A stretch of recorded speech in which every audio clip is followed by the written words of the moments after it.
ಎಲ್ಲರಿಗೂ ನಮಸ್ಕಾರ. ನಮಸ್ಕಾರ ಬಂಧುಗಳೇ, ವೇದಿಕೆಯಲ್ಲಿರುವಂತ ನಮ್ಮ ರಾಜ್ಯದ ಗೌರವಾನ್ವಿತ ಮುಖ್ಯಮಂತ್ರಿಗಳಂತ ಸಿದ್ದರಾಮಯ್ಯ ಸಾಹೇಬ್ರೆ, ಇಡೀ ನಮ್ಮ ರಾಜ್ಯದಲ್ಲಿ ಒಂದು 6ನೇ ಗ್ಯಾರಂಟಿ ಭೂಮಿ ಗ್ಯಾರಂಟಿ ಅಂತೇಳಿ ಕಂದಾಯ ಇಲಾಖೆಯಲ್ಲಿ ಒಂದು ದೊಡ್ಡ ಕ್ರಾಂತಿಯನ್ನ ಮಾಡಿ ಇತಿಹಾಸ ಪುಟಕ್ಕೆ ಸೇರಿದಂತ ನನ್ನ ಸೋದರ ನಿಮ್ಮ ಜಿಲ್ಲಾ ಸಚಿವರಾದಂತ ಕೃಷ್ಣ ಬೈರೇಗೌಡ್ರೆ, ನಮ್ಮ ಹಿರಿಯ ಸಚಿವರುಗಳಾದಂತ ಸತೀಶ್ ಜಾರಕಿಹೊಳಿ ಅವರೇ, ಮಹಾದೇವಪ್ಪನವರೇ, ಜಮೀರ್ ಅಹಮದ್ ಖಾನ್ ರವರೇ, ನಮ್ಮ ಸಂಸತ್ ಸದಸ್ಯರಾದಂತ ಶ್ರೇಯಸ್ ಪಟೇಲ್ ಅವರೇ, ಶಾಸಕ ಮಿತ್ರರಾದಂತ ಶಿವಲಿಂಗೇಗೌಡ್ರೆ, ಬಾಲಕೃಷ್ಣರವರೇ, ಸುರೇಶ್ ಅವರೇ, ಸಿಮೆಂಟ್ ಮಂಜೂರವರೇ, ಮಾಜಿ ಮಂತ್ರಿಗಳಾದಂತ ಗಣಸಿ ಶಿವರಾಮ್ರವರೇ, ಮಾಜಿ ವಿಧಾನ ಪರಿಷತ್ ಸದಸ್ಯರಾದಂತ ಗೋಪಾಲ್ ಕೃಷ್ಣರವರೇ, ಪಟೇಲ್ ಶಿವಪ್ಪನವರೇ, ಶ್ರೀಧರ್ ಗೌಡ್ರೆ, ಮುರಳಿ ಮೋಹನ್ ರವರೇ, ಲಕ್ಷ್ಮಣ್ ರವರೇ, ನಮ್ಮ ಜಿಲ್ಲಾ ಕಾಂಗ್ರೆಸ್ ಅಧ್ಯಕ್ಷರು, ವೇದಿಕೆಯಲ್ಲಿರುವಂತಹ ಎಲ್ಲ ಹಿರಿಯ ಅಧಿಕಾರಿಗಳೇ, ಮುಖಂಡಗಳೇ, ಇಲ್ಲಿ ಸೇರ್ತಕ್ಕಂಥ ಎಲ್ಲ ನನ್ನ ಬಂಧು ಭಗಿನಿಯರೇ, ತಾಯಿ ಆಸ್ತಾಂಬೆ ದೇವಿಗೆ ನಮಸ್ಕಾರವನ್ನು ಸಲ್ಲಿಸಲಿಕ್ಕೆ ನಾನು ಮುಖ್ಯಮಂತ್ರಿಗಳೆಲ್ಲ ಬಂದಿದ್ದು. ಕೃಷ್ಣ ಬೈರೇಗೌಡರು ಜವಾಬ್ದಾರಿ ತೆಗೆದುಕೊಂಡ ಮೇಲೆ ಜನರಿಗೆ ಎಲ್ಲರೂ ಕೂಡ ಈ ರಾಜ್ಯದ ಜನತೆ ಬಂದು ಸುಶೀಲವಾಗಿ ಬಂದು ದೇವಿಯನ್ನ ದರ್ಶನವನ್ನು ಮಾಡಬಹುದು ಅಂತೇಳಿ ಅವರ ಮಾರ್ಗದರ್ಶನದಲ್ಲಿ ಒಂದು ಹೊಸ ರೂಪವನ್ನ ಕಲ್ಪಿಸಿಕೊಟ್ರು. ಆ ತಾಯಿಗೆ ನನ್ನ ಸಾಷ್ಟಾಂಗ ನಮಸ್ಕಾರಗಳು. ಕಳೆದ 2-3 ತಿಂಗಳಿಂದ ಅರಸೀಕೆರೆಗೆ ಹೋಗಿದ್ದೆ. ಅಲ್ಲೂ ಕೂಡ ಜೇನ್ಕಲ್ ಸಿದ್ದೇಶ್ವರ ಸ್ವಾಮಿಯ ದರ್ಶನವನ್ನು ಮಾಡುವಂತ ಒಂದು ಭಾಗ್ಯ ಕೂಡ ನನಗೆ ಸಿಕ್ಕಿತ್ತು. ಈಗ ಕೂಡ ಇಲ್ಲಿಂದನೇ ಆ ಜೇನ್ಕಲ್ ಸಿದ್ದೇಶ್ವರ ನನ್ನ ಸಾಕ್ಷಾಂಗ ನಮಸ್ಕಾರಗಳನ್ನ ಅರ್ಪಿಸಲಿಕ್ಕೆ ನಾನು ಬಯಸ್ತಾ ಇದ್ದೇನೆ. ಮನುಷ್ಯನ ಬದುಕು ಶಾಶ್ವತವಲ್ಲ, ನಾವು ಬಿಟ್ಟು ಹೋಗುವ ಕೆಲಸಗಳು ಮಾತ್ರ ಶಾಶ್ವತ. ಇವತ್ತು ಕೃಷ್ಣ ಬೈರೇಗೌಡರ ಮುಖಂಡತ್ವದಲ್ಲಿ ಈ ಜಿಲ್ಲೆಯಲ್ಲಿ ಅವರ ಕೆಲಸಗಳಿಂದ ನಮ್ಮ ಸರ್ಕಾರದ 6ನೇ ಗ್ಯಾರಂಟಿ ಇವತ್ತು ಶಾಶ್ವತವಾಗಿ ಅಚ್ಚು ಇವತ್ತು ನಿಂತ್ಕೊಂಡಿದೆ. ಈ ಭೂಮಿ ಗ್ಯಾರಂಟಿ ಎಲ್ಲರೂ ಕೂಡ ಅವರ ಆಸ್ತಿ ಬಗ್ಗೆ ಅರಿವಿರ್ತದೆ. ಅವರ ತಂದೆ ತಾತ ಮುತ್ತಾತ ಕಾಲದಿಂದ ಬಂದಂತ ಆಸ್ತಿಗಳಿಗೆ ಬದುಕಿನಲ್ಲಿ ನಿಮ್ಮ ಏನು 100 ವರ್ಷಗಳಿಂದ ಬಾಕಿ ಇದ್ದಂತ ಕೆಲಸಗಳಿಗೆ ಇವತ್ತು ಹೊಸ ರೂಪವನ್ನ ಕೊಟ್ಟಂತ ಒಂದು ಐತಿಹಾಸಿಕವಾದಂತಹ ದಿನ. ಪ್ರಗತಿಯ ಹಾದಿಯಲ್ಲಿ ಇವತ್ತು ಹಾಸನ ಹೊರಟಿದೆ. ಇವತ್ತು ಅನೇಕ ಕಾರ್ಯಕ್ರಮಗಳನ್ನು ರೂಪಿಸ್ತಾ ಇದ್ದಾರೆ. ನಮ್ಮ ಸಮರ್ಪಣಾ ಸಮಾವೇಶದಲ್ಲಿ ಸುಮಾರು 50,000 ಜನ ಇವತ್ತು ನೀವೆಲ್ಲ ಸೇರಿ ಭಾಗಿಯಾಗಿದ್ದೀರಿ. ಮಾತು ನಿಧಾನವಾಗಿರಬೇಕು, ಕಾಯಕ ಪ್ರಧಾನವಾಗಿರಬೇಕು ಅಂತ ಹೇಳಿ ನಮ್ಮ ಹಿರಿಯರು ಕೂಡ ಹೇಳಿದ್ದಾರೆ. ಮನುಷ್ಯ ಹುಟ್ಟುವಾಗ ನಾವೆಲ್ಲ ಕಾಲಿ ಕೈನಲ್ಲಿ ನಾವು ಬರ್ತೇವೆ. ಆದ್ರೆ ಹೋಗುವಾಗ ಅನೇಕ ಪಾಪ ಪುಣ್ಯಗಳನ್ನು ನಾವು ಕಟ್ಟಿಕೊಂಡು ನಾವು ಹೋಗ್ತೇವೆ. ಹಾಗೆ ಇವತ್ತು ನಮ್ಮ ಸರ್ಕಾರದ ಬದುಕಿನಲ್ಲಿ ಒಂದೊಂದು ಸಾಕ್ಷಿ ಗುಡ್ಡೆಗಳನ್ನು ಇವತ್ತು ಬಿಟ್ಟು ಹೋಗ್ತಾ ಇದ್ದೇವೆ. ಇವತ್ತು 6ನೇ ಗ್ಯಾರಂಟಿ ಈ ಭೂಮಿ ಗ್ಯಾರಂಟಿ. ಎಲೆಕ್ಷನ್ ಟೈಮಲ್ಲಿ ನಾನು ಸಿದ್ದರಾಮಯ್ಯ ಸಾಹೇಬರು ಮತ್ತು ನಾವೆಲ್ಲ ಇಲ್ಲಿಗೆ ಬಂದಾಗ ನಾನು ಹೇಳಿದೆ, ಕಮಲ ಕೆರೆಯಲ್ಲಿದ್ದರೆ ಚಂದ, ತೆನೆ ಹೊಲದಲ್ಲಿದ್ದರೆ ಚಂದ, ಈ ದಾನ ಧರ್ಮ ಮಾಡುವ ಕೈ ಅಧಿಕಾರದಲ್ಲಿದ್ದರೆ ಮಾತ್ರ ಚಂದ ಅಂತ ಒಂದು ಮಾತು ಹೇಳಿದ್ದೆ. ಇವತ್ತು ನಾವು 5 ಬೆರಳು ಸೇರಿ ಈ ಕೈ ಮುಷ್ಟಿ ಆಯ್ತು. 5 ಗ್ಯಾರಂಟಿ ಸೇರಿ ಈ ಕೈ ಗಟ್ಟಿ ಆಯ್ತು. ಎಲ್ಲರೂ ಕೂಡ ನಾವೇನು ಮಾತನ್ನ ಕೊಟ್ಟೋ ಕೃಷ್ಣ ಬೈರವ್ರಿಗೆ ಹೇಳ್ದಂಗೆ ಸುಮಾರು 1,00,000 ಕೋಟಿ ರೂಪಾಯಿಯನ್ನ ಇವತ್ತು ಗ್ಯಾರಂಟಿ ರೂಪದಲ್ಲಿ ಇವತ್ತು ಜನರ ಅಕೌಂಟ್ಗೆ ನಾವು ಕಳಿಸ್ಕೊಟ್ಟಿದ್ದೇವೆ. ವಿದ್ಯುತ್ ಶಕ್ತಿಯ ಇಲಾಖೆಯಿಂದ 20,000 ಕೋಟಿ ರೂಪಾಯಿ ವರ್ಷಕ್ಕೆ ರೈತರಿಗೆ ನಾವು ಕೊಟ್ಟಂತ ಪಂಪ್ ಸೆಟ್ ಉಚಿತವಾಗಿ ನಾವು ಕೊಡ್ತಾ ಇದ್ದೇವೆ. ಇಂದಿರಾ ಗಾಂಧಿ ಅವರ ಕಾಲದಲ್ಲಿ ಪೆನ್ಷನ್ ಕೊಟ್ಟು ಅನೇಕ ಕಾರ್ಯಕ್ರಮಗಳನ್ನು ಕೊಟ್ಟು ಜಮೀರ್ ಅಹಮದ್ ಖಾನ್ ರವರಿದ್ದಾರೆ, ಅವರ ಇಲಾಖೆಯಲ್ಲಿ ಉಚಿತವಾಗಿ ಮನೆ ಕೊಡುವಂತ ಕಾರ್ಯಕ್ರಮವನ್ನು ಕಾಂಗ್ರೆಸ್ ಸರ್ಕಾರ ಆಗ ರೂಪಿಸಿತು. ಇವತ್ತು ಉಳೂರಿಗೆ ಭೂಮಿ ಅರಣ್ಯ ಇಲಾಖೆ ವತಿಯಿಂದ ಇವತ್ತು ಏನು ನಮ್ಮ ಕೇಂದ್ರ ಸರ್ಕಾರದ ಕೊಟ್ಟಂತ ಕಾನೂನಲ್ಲಿ ಟ್ರೈಬಲ್ಗೆ ಬೇರೆಯವರಿಗೆಲ್ಲ ಕೂಡ ಒತ್ತುವರಿ ಮಾಡಿಕೊಂಡವ್ರಿಗೆ ಸಕ್ರಮ ಮಾಡುವಂತ ಕೆಲಸ ಯಾವ ಸರ್ಕಾರ ಇಂಥ ತೀರ್ಮಾನವನ್ನು ಮಾಡ್ತು.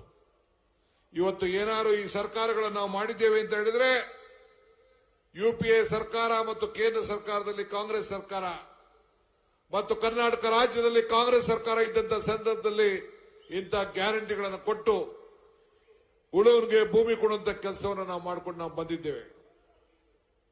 ನನಗೆ ಮುಖ್ಯಮಂತ್ರಿಗಳು ಮತ್ತು ನಮ್ಮ ಪಕ್ಷ ನೀರಾವರಿ ಇಲಾಖೆಯ ಜವಾಬ್ದಾರಿಯನ್ನು ಕೊಟ್ಟಿದೆ. ಇವತ್ತು ನನಗೆ ಮನಸ್ಸಿಗೆ ಸಮಾಧಾನ. ಇವತ್ತು ನಮ್ಮ ಹಿಂದೆ DC ಆಗಿದ್ದಂತ ಹೆಣ್ಮಗಳು ಇಲ್ಲಿ ಬಂದಿದ್ರು. ಅವರು ನಾನು ನಮ್ಮ SP ಈಗಿರುವಂತ SPಗೆ ನಾನು ಅಭಿನಂದಿಸಲೇಬೇಕು. ಇವತ್ತೇನಾರು ಎತ್ತಿನೊಳೆ ನೀರು ಹೊರಗಡೆ ಬಂದಿದೆ ಅಂದ್ರೆ ಅವರಿಬ್ರು ಅಧಿಕಾರಿಗಳು ಕೊಟ್ಟಂತ ಸಹಕಾರವನ್ನು ನಾನು ಮರೆಯಲಿಕ್ಕೆ ಸಾಧ್ಯ ಇಲ್ಲ. ಇವತ್ತು ನೀರನ್ನ ಹೊರಗಡೆ ತಂದು ಎತ್ತಿನೊಳೆ ನೀರನ್ನ ಈಗಾಗಲೇ ಅರಣ್ಯ ಇಲಾಖೆಯದು ಕೆಲವು ತೊಡಕಿದೆ.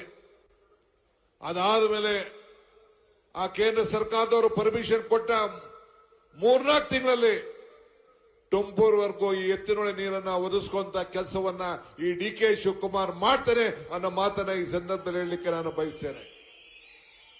ಬಂಧುಗಳೇ, ಇವತ್ತು ನಿಮ್ಮ ಹೇಮಾವತಿ ನೀರು ನಮ್ಮ ಕಾವೇರಿ ಜಲಾನಯ ಪ್ರದೇಶದಲ್ಲಿದೆ. ನಾವೆಲ್ಲ ಸೇರಿ ಮೇಕೆದಾಟುಗೋಸ್ಕರ ಹೆಜ್ಜೆ ಹಾಕ್ದು, ನಮ್ಮ ನೀರು ನಮ್ಮ ಹಕ್ಕು ಅಂತೇಳಿ ಹೋರಾಟವನ್ನು ಮಾಡ್ತು. ಇವತ್ತು ನಿಮ್ಮೆಲ್ಲರ ಆಶೀರ್ವಾದದಿಂದ ನನ್ನ ಮಾರ್ಗದರ್ಶನದಲ್ಲಿ ನಾವು ತೆಗೆದುಕೊಂಡಂತ ದಿಟ್ಟ ನಿರ್ಧಾರದಿಂದ ಇವತ್ತು ಸುಪ್ರೀಂ ಕೋರ್ಟ್ ನಮ್ಗೆ ಪಾಲಿಗೆ ರಾಜ್ಯದ ಪಾಲಿಗೆ ನ್ಯಾಯವನ್ನು ಒದಗಿಸಿಕೊಟ್ಟಿದೆ. ಇವತ್ತು ಮೇಕೆದಾಟು ಯೋಜನೆ ನಮ್ಮ ಕೋರ್ಟ್ನಲ್ಲಿ ತೀರ್ಮಾನ ಆಗುವಂತದಲ್ಲ. ಕೋರ್ಟ್ನಲ್ಲಿ ನೀವು ಅಲಿಬೇಡಿ, CWC ತೀರ್ಮಾನ ಆಗಬೇಕು. ಟೆಕ್ನಿಕಲ್ ಕಮಿಟಿ ವಿಚಾರ ಇದು ಅಂತ ಹೇಳಿ ಕರ್ನಾಟಕ ರಾಜ್ಯದ ಪರವಾಗಿ ಇವತ್ತು ನ್ಯಾಯನ ಒದಗಿಸಿಕೊಂಡಿದೆ. ಇಲ್ಲಿಂದನೇ ನಾನು ಆ ಸುಪ್ರೀಂ ಕೋರ್ಟ್ಗೆ ನಿಮ್ಮೆಲ್ಲರ ಪರವಾಗಿ ಕರ್ನಾಟಕ ರಾಜ್ಯದ ಪರವಾಗಿ ಸಾಷ್ಟಾಂಗ ನಮಸ್ಕಾರಗಳನ್ನ ಕೃತಜ್ಞತೆಯನ್ನು ಅರ್ಪಿಸಲಿಕ್ಕೆ ನಾನು ಬಯಸ್ತಾ ಇದ್ದೇನೆ. ಈ ಮೇಕೆದಾಟು ಯೋಜನೆ ಆದ್ರೆ ಈ ಹಾಸನ, ಮಂಡ್ಯ, ಮೈಸೂರು, ಚಾಮರಾಜನಗರ ಇವರೆಲ್ಲರೂ ಕೂಡ ಕಷ್ಟ ಕಾಲದಲ್ಲಿ 66 TMC ನೀರು ಮೇಕೆದಾಟಿನಲ್ಲಿ ಶೇಖರಣೆಯನ್ನು ಮಾಡಿ 400 ಮೆಗಾವ್ಯಾಟ್ ವಿದ್ಯುತ್ ಶಕ್ತಿಯನ್ನು ಉತ್ಪಾದನೆಯನ್ನು ಮಾಡಿ ನಿಮ್ಮೆಲ್ಲರೂ ಕೂಡ ನೀರನ್ನು ಒದಗಿಸಿಕೊಳ್ಳುವಂತ ಕೆಲಸ ಮಾಡ್ತದೆ. ಅದಕ್ಕೆ ಈಗಾಗಲೇ ಮುಖ್ಯಮಂತ್ರಿಗಳು ಇಬ್ಬರು ಸೇರಿ ಅದಕ್ಕೆ ಯಾವ ರೀತಿ ಕಾರ್ಯರೂಪವನ್ನು ಮಾಡಬೇಕು ಅಂತೇಳಿ ನಾವು ಪ್ರಾರಂಭವನ್ನು ನಾವು ಮಾಡಿದ್ದೇವೆ. ಆದ್ರಿಂದ ಇಷ್ಟು ದೊಡ್ಡ ಸಂಖ್ಯೆಯಲ್ಲಿ ತಾವೆಲ್ಲ ಸೇರಿದ್ದೀರಿ, ಸಾಗರ ರೂಪದಲ್ಲಿ ತಾವೆಲ್ಲ ಬಂದಿದ್ದೀರಿ. ನಮ್ಮ ಎಲ್ಲ ಸರ್ಕಾರದ ಕಾರ್ಯಕ್ರಮಗಳು, ಅಭಿವೃದ್ಧಿ ಕಾರ್ಯಕ್ರಮದ ಉದ್ಘಾಟನೆಗಳಾಗಿದೆ. ನಮಗೆ ಪಕ್ಷ ಭೇದ ಮುಖ್ಯ ಅಲ್ಲ. ಭಗವಂತ ನಮಗೆ ಅವಕಾಶ ಕೊಟ್ಟಿದ್ದಾನೆ. ನಾನು ಯಾವಾಗಲೂ ಒಂದು ಮಾತು ಹೇಳ್ತಾ ಇರ್ತೀನಿ, ದೇವರು ವರನೂ ಕೊಡುವುದಿಲ್ಲ, ಶಾಪನೂ ಕೊಡುವುದಿಲ್ಲ, ಅವಕಾಶ ಮಾತ್ರ ಕೊಡ್ತಾನೆ ಅಂತ ಹೇಳಿ ಹೇಳ್ತಾ ಇರ್ತೇನೆ. ಆ ಅವಕಾಶ ಕೊಟ್ಟಂತ ಸಂದರ್ಭದಲ್ಲಿ ನಾವು ಏನ್ ಮಾಡ್ತೀವಿ ಅಂತ ಬಹಳ ಮುಖ್ಯ. ಹಂಗೆ ಸರ್ಕಾರ ನಿಮ್ಮ ಜನರ ಹೃದಯವನ್ನ ಗೆಲ್ಲಬೇಕು ಅನ್ನೋ ದೃಷ್ಟಿಯಿಂದ ಅನೇಕ ಯೋಜನೆಗಳನ್ನ, ಕಾರ್ಯಕ್ರಮವನ್ನು ರೂಪಿಸಿಕೊಂಡು ಎಲ್ಲರಿಗೂ ಕೂಡ ಉಚಿತವಾಗಿ ಪ್ರಯಾಣ ಮಾಡೋರಿಗೆ ಆರ್ಥಿಕವಾಗಿ ಬೆಲೆ ಏರಿಕೆಯಿಂದ ತಾವೆಲ್ಲ ತೊಂದರೆ ಆಗ್ತಾ ಇತ್ತು. ಬೆಲೆ ಏರಿಕೆ ಗಗನಕ್ಕೋಯ್ತು, ಆದಾಯ ಪಾತಾಳಕ್ಕೋಯ್ತು. ಎಲ್ಲ ನನ್ನ ತಾಯಿಂದಿರಿಗೆ ಅವರ ಅಕೌಂಟ್ಗೆ 2,000 ರೂಪಾಯಿ ಹೋಗುವಂತ ಐತಿಹಾಸಿಕ ತೀರ್ಮಾನ ಏನು ಕೃಷ್ಣ ಬೈರೇಗೌಡರು ವರ್ಣನೆ ಮಾಡಿದ್ರು, ಆ ತೆಗೆದುಕೊಂಡು ನಿಮ್ಮ ಬದುಕಿನಲ್ಲಿ ಒಂದು ಶಕ್ತಿಯನ್ನು ತುಂಬುವಂತ ಕೆಲಸ ಇವತ್ತು ನಮ್ಮ ಸರ್ಕಾರ ನಾವು ಮಾಡ್ಕೊಂಡು ನಾವು ಬಂದಿದ್ದೇವೆ. ಅಕ್ಬರ್ ಬೀರ್ಬಲ್ ಕೆಲವರೆಲ್ಲ ಟೀಕೆ ಮಾಡ್ತಾರೆ. ನಾನು ಅಕ್ಬರ್ ಬೀರ್ಬಲ್ದ ಸಂಭಾಷಣೆ ಎಲ್ಲೋ ಒಂದು 3-4 ಕಡೆ ಹೇಳಿದ್ದೇನೆ. ಅಕ್ಬರ್ ಬೀರ್ಬಲ್ಗೆ ಕೇಳ್ತೇನೆ, ಸತ್ಯಕ್ಕೂ ಸುಳ್ಗೂ ಎಷ್ಟೇ ಅಂತರ ಅಂತ. ಅವನು ಬೀರ್ಬಲ್ ಹೇಳ್ತಾರೆ, ಸ್ವಾಮಿ 4 ಬೆರಳು ಅಂತ. ಹೆಂಗೆ ಅಂತ ಕೇಳ್ತೇನೆ. ಈ ಕಣ್ಣಲ್ಲಿ ನೋಡೋದೆಲ್ಲ ಸತ್ಯ, ಈ ಕಿವಿಲ್ ಕೇಳೋದೆಲ್ಲ ಸುಳ್ಳು ಅಂತ ಹೇಳ್ತೇನೆ. ಹಂಗೆ ಕಣ್ಗೂ ಕಿವಿಗೂ ಇಟ್ಟು 4 ಬೆರಳುಗಳನ್ನು ತೋರಿಸ್ತಾರೆ. ಹಂಗೆ ಇವತ್ತು ನನ್ನ ವಿರೋಧ ಪಕ್ಷದ ಎಲ್ಲ ನನ್ನ ಸ್ನೇಹಿತರಿಗೆ ನಾನು ಕೇಳ್ಕೊಳ್ತೇನೆ, ಶಾಸಕರು ಹೇಳಲಿಕ್ಕೆ ನಾನು ಬಯಸ್ತೇನೆ, ನಮ್ಮ ಕೆಲಸ ನಿಮ್ಮ ಕಣ್ಣಲ್ಲಿ ನೋಡ್ತಾ ಇದ್ದೀರಿ, ಕಿವಿಲ್ ಕೇಳ್ತಾ ಇಲ್ಲ. ಈ ಕಣ್ಣುಗಳೇ ಸಾಕ್ಷಿಯಾಗಿ ಇವತ್ತು ಈ ಸಾಧನೆಗಳ ಇವತ್ತು ಉಳ್ಕೊಂಡು ಬಂದಿದೆ. ಆದ್ರಿಂದ ಇವತ್ತು ನಾನು ಹೆಚ್ಚಿಗೆ ನಾನು ಮಾತಾಡೋಕೆ ಹೋಗುದಿಲ್ಲ. ಗಂಟೆ ಇವತ್ತು ನಾವು ಮಾತಾಡಬೇಕಾಗ್ತದೆ. ಇವತ್ತು ಅಭಿವೃದ್ಧಿ, ನಮ್ಮ ಸರ್ಕಾರ ಅಂದ್ರೆ ಅಭಿವೃದ್ಧಿಯ ಸರ್ಕಾರ. ಇದು ಎಲ್ಲರ ಬದುಕಿನಲ್ಲಿ ಹೊಸ ಉರುಪನ್ನ, ಸರ್ವರಿಗೂ ಸಮಬಾಳು ಸಮಪಾಲು, ಸರ್ವರಿಗೂ ನೆಮ್ಮದಿ, ಸರ್ವರಿಗೂ ಅಭಿವೃದ್ಧಿ ಕೊಡುವಂತ ಇದೊಂದು ಸರ್ಕಾರ. 1 ನಿಮಿಷದಲ್ಲಿ ನಾವು ಜೀವನ ಬದಲಾವಣೆ ಮಾಡಲಿಕ್ಕೆ ಸಾಧ್ಯ ಇಲ್ಲ. ಆದರೆ ನಮ್ಮ ನಿರ್ಧಾರಗಳನ್ನ 1 ನಿಮಿಷದಲ್ಲಿ ನಾವು ತೆಗೆದುಕೊಳ್ಳಿಕ್ಕೆ ಅವಕಾಶ ಇದೆ. ಆ ನಿಟ್ಟಿನಲ್ಲಿ ನಾವು ಕೆಲಸವನ್ನು ನಾವು ಮಾಡ್ಕೊಂಡು ಬರ್ತಾ ಇದ್ದೇವೆ. ಇವತ್ತು ಕೃಷ್ಣ ಬೈರೇಗೌಡರು 50,000ಕ್ಕೂ ಹೆಚ್ಚು ಕುಟುಂಬಗಳಿಗೆ ಇವತ್ತು ಈ ದಾಖಲೆಗಳನ್ನ ಸೃಷ್ಟಿ ಮಾಡಿ, ಅವರ ಮುಖಂಡತ್ವದಲ್ಲಿ ವಿಜಯಪುರದಲ್ಲಿ 1,11,00,000 ಜನರಿಗೆ ಇವತ್ತು ನಾವೆಲ್ಲ ದಾಖಲೆಗಳನ್ನ ಕೊಡುವಂತ ಐತಿಹಾಸಿಕವಾದಂತಹ ಕಾರ್ಯಕ್ರಮ ಇವತ್ತು ನಾವು ರೂಪಿಸ್ತು. ಹಂಗೆ ನಮ್ಮ ಹುಟ್ಟು ನಮ್ಮ ಕೈಲಿಲ್ಲ, ಆದರೆ ಗುರಿ ಮುಟ್ಟೋದು ಮಾತ್ರ ನಮ್ಮ ಕೈಯಲ್ಲಿದೆ. ಆ ಕೆಲಸ ಇವತ್ತು ನಮ್ಮ ಸರ್ಕಾರ ಇವತ್ತು ನಾವು ಮಾಡ್ಕೊಂಡು ಬರ್ತಾ ಇದ್ದೇವೆ. ಕೊಟ್ಟಂತ ಅನೇಕ 142 ಭರವಸೆಗಳನ್ನು ಈಗಾಗಲೇ ಜನರಿಗೆ ಮುಟ್ಟಿಸಿದ್ದೇವೆ. ಕೊಟ್ಟ ಮಾತನ್ನ ನಾವು ಉಳಿಸ್ಕೊಂಡಿದ್ದೇವೆ. ಮುಂದಕ್ಕೂ ಕೂಡ ಈ ಸರ್ಕಾರ ಮುಂದಕ್ಕೆ ಹೋಗ್ತದೆ. ಈ ರಾಜ್ಯದ ಜನತೆಯ ಕಲ್ಯಾಣವನ್ನು ನಾವು ಮಾಡ್ಕೊಂಡು ನಾವು ಬರ್ತಾ ಇದ್ದೇವೆ. ನಿಮ್ಮ ಆತ್ಮವಿಶ್ವಾಸ ಇರಲಿ. ಈಗಾಗಲೇ ಶಿವಲಿಂಗೇಗೌಡರು, ಮಂಜು ಮತ್ತು ನಮ್ಮ ಶ್ರವಣಬೆಳಗೊಳದ ಶಾಸಕರು ಎಲ್ಲ ಸೇರಿ, ಬಾಲಕೃಷ್ಣ ಎಲ್ಲ ಸೇರಿ ನಮ್ಮ ಸರ್ಕಾರ ಸಾಧನೆ ಬಗ್ಗೆ ಮಾತಾಡಿದ್ದಾರೆ. ಅವರೇ ಕೊಟ್ಟಂತ ಎಲ್ಲ ಸಹಕಾರಕ್ಕೆ ಸುರೇಶ್ ಇರ್ಬೋದು, ಎಲ್ಲರೂ ಕೂಡ ಈ ಸಂದರ್ಭದಲ್ಲಿ ಬಂದು ನಮ್ಮ ಬೆಂಬಲವಾಗಿ ನಿಂತುಕೊಂಡು ಈ ಸರ್ಕಾರಕ್ಕೆ ಆಶೀರ್ವಾದ ಮಾಡಲಿಕ್ಕೆ ಬಂದಿದ್ದಾರೆ. ಟೀಕೆಗಳು ಸಾಯ್ತವೆ, ನಮ್ಮ ಕೆಲಸಗಳು ಉಳಿತವೆ. ಇದರಲ್ಲಿ ನಾವೆಲ್ಲ ನಂಬಿಕೆಯನ್ನು ಇಟ್ಕೊಂಡು ಇರುವಂತ ಜನ. ಮುಂದಿನ ದಿನದಲ್ಲಿ ಏನೇ ಸಮಸ್ಯೆ ಇರಲಿ, ಈ ಹಾಸನಕ್ಕೆ ಒಂದು ಹೊಸ ರೂಪವನ್ನು ಕೊಡಬೇಕು. ಹಿಂದೆ ನಡೀತಾ ಇದ್ದಂತ ಆಡಳಿತಕ್ಕೆ ನಮ್ಮ ಎಲ್ಲ ಅಧಿಕಾರಿಗಳು, ಜಿಲ್ಲಾ ಅಧಿಕಾರಿಗಳು ಆದಿಯಾಗಿ ಕೊನೆಯನ್ನ ಮಾಡಿದ್ದಾರೆ. ಇದು ಜನರ ಸರ್ಕಾರ, ಇದು ನಿಮ್ಮ ಸರ್ಕಾರ, ನಿಮ್ಮ ಆಶೆಯಂತೆ ಇವತ್ತು ಬಯಸ್ತಾ ಇದ್ದೀರಿ. ಹಿಂದೆ ನಡೆದಂತ ಲೋಕಸಭಾ ಚುನಾವಣೆಯಲ್ಲಿ ತಾವೆಲ್ಲ ಸೇರಿ ನಮ್ಮ ಅಭ್ಯರ್ಥಿಯನ್ನ ಗೆಲ್ಲಿಸಿ ನಮಗೊಂದು ದೊಡ್ಡ ಶಕ್ತಿಯನ್ನು ಕೊಟ್ಟಿದ್ದೀರಿ. ಅದಕ್ಕೆ ನಿಮ್ಮೆಲ್ಲರೂ ಕೂಡ 1 ಕೋಟಿ ನಮಸ್ಕಾರವನ್ನು ಹೇಳಲಿಕ್ಕೆ ನಾನು ಬಯಸ್ತಾ ಇದ್ದೇನೆ. ನಮ್ಮ ಅಭ್ಯರ್ಥಿ, ನಮ್ಮ ಸಂಸದ ಸದಸ್ಯ ನಿಮ್ಮ ಗೌರವನ್ನ, ನಿಮ್ಮ ಸ್ವಾಭಿಮಾನಕ್ಕೆ ಯಾವತ್ತೂ ಕೂಡ ಧಕ್ಕೆ ತರುವಂತ ಒಬ್ಬ ಅಭ್ಯರ್ಥಿ, ಸಂಸತ್ ಸದಸ್ಯ ಅಲ್ಲ. ನಿಮ್ಮ ಸ್ವಾಭಿಮಾನದ ಬದುಕಿಗೆ ಶಕ್ತಿ ತುಂಬುವಂತ ಒಂದು ಕುಟುಂಬ ಇದು. ಒಂದು ಕಾಂಗ್ರೆಸ್ ಕುಟುಂಬ. ಇದು ನಮ್ಮ ಸೇವೆಗೆ ಈ ಸರ್ಕಾರ ಸದಾ ಸಿದ್ಧವಾಗಿದೆ. ನೀರಾವರಿ ಇಲಾಖೆ ಒಂದೇ ಅಲ್ಲ, ಎಲ್ಲ ಇಲಾಖೆಯಲ್ಲೂ ಕೂಡ ಇವತ್ತು ನಮ್ಮ ಸಮಾಜ ಕಲ್ಯಾಣ ಇಲಾಖೆಯ ಮಾದೇವಪ್ಪನವರು ಬಂದಿದ್ದಾರೆ, ಜಮೀದ್ ಅಹಮದ್ ಬಂದಿದ್ದಾರೆ, ಸತೀಶ್ ಜಾರಕಿಹೊಳಿ ಬಂದಿದ್ದಾರೆ.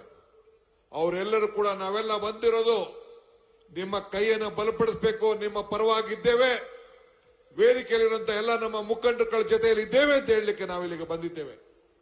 ನಿಮ್ಮ ಆಶೀರ್ವಾದ ಸದಾ ಇರಲಿ ಅಂತೇಳಿ ನಾನು ತಮಗೆ ವಂದಿಸಿ, ಇವತ್ತು ನನ್ನ ಭೂಮಿ ದರ್ಖಾಸ್ತು ಪೋಡಿ ಇವೆಲ್ಲ ಕೃಷ್ಣ ಬೈರೇಗೌಡರು ಸಣ್ಣ ಕೆಲಸ ಅಲ್ಲ. ಒಂದೊಂದು ಎಕರೆ ಪೋಡಿ ಮಾಡಬೇಕಾದ್ರೆ ಎಷ್ಟು ಲಂಚ ಕೊಡಬೇಕಾಗಿತ್ತು ಅನ್ನೋದನ್ನ ರೈತರು ಕೇಳಿ ಗೊತ್ತಾಗ್ತದೆ. ಅಂತ ನೋವನ್ನು ಇದ್ದಂದು ಇವತ್ತು ಬಗೆಹರಿಸುವಂತ ಕೆಲಸವನ್ನ ನಮ್ಮ ಸರ್ಕಾರ ಮಾಡ್ಕೊಂಡು ಬರ್ತಾ ಇದೆ. ನಿಮ್ಮ ವಿಶ್ವಾಸ ಯಾವಾಗಲೂ ಕೂಡ ಇರಲಿ. ಮುಂದಿನ ದಿನದಲ್ಲಿ ಮತ್ತೆ ಈ ರಾಜ್ಯದಲ್ಲಿ ಒಂದು ಹೊಸ ರೂಪವನ್ನ, ಒಂದು ಶಕ್ತಿಯನ್ನು ತುಂಬಿಸಿ, ಒಂದು ಬದಲಾವಣೆಯನ್ನ ಪರ್ವನ್ನ ಮಾಡಲಿಕ್ಕೆ ನಾವೆಲ್ಲ ಸಜ್ಜಾಗೋಣ. ಇಷ್ಟು ಹೇಳಿ ತಮಗೆ ಅಭಿನಂದಿಸಿ ಶುಭವನ್ನು ಹಾರೈಸಿ ಮತ್ತೊಮ್ಮೆ ಕೃಷ್ಣ ಬೈರೇಗೌಡರ ಒಂದು ಕಾರ್ಯ ಈ ರಾಜ್ಯಕ್ಕೆ, ಸರ್ಕಾರಕ್ಕೆ ಒಂದು ದೊಡ್ಡ ಶಕ್ತಿ ತುಂಬಿದೆ. ಅವ್ರಿಗೆ ನಾನು ಅಭಿನಂದಿಸಿ ನನ್ನ ಮಾತನ್ನು ಮುಗಿಸ್ತೇನೆ. ಜೈ ಹಿಂದ್, ಜೈ ಕರ್ನಾಟಕ. ನುಡಿದಂತೆ ನಡೆದ ಸರ್ಕಾರ, ಮಾನ್ಯ ಸಿದ್ದರಾಮಯ್ಯನವರ ಸರ್ಕಾರ.